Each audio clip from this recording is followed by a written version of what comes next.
پاکستان ایک ترقی پذیر ملک ہے. پسماندہ ملک سے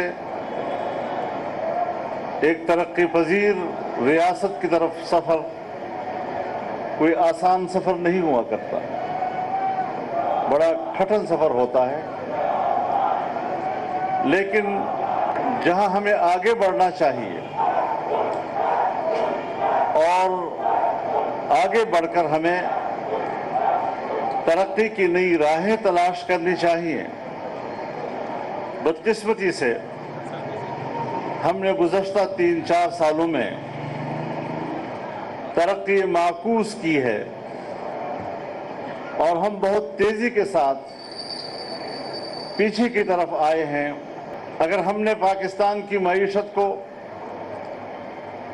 سالانہ شرح و نمو کے ساتھ 6% پہ رکھا تھا تو ان 3 سالوں میں ہم نے دیکھا کہ پاکستان کی معیشت کا سالانہ شرح تخمینہ وہ 0 پر بھی چلا گیا.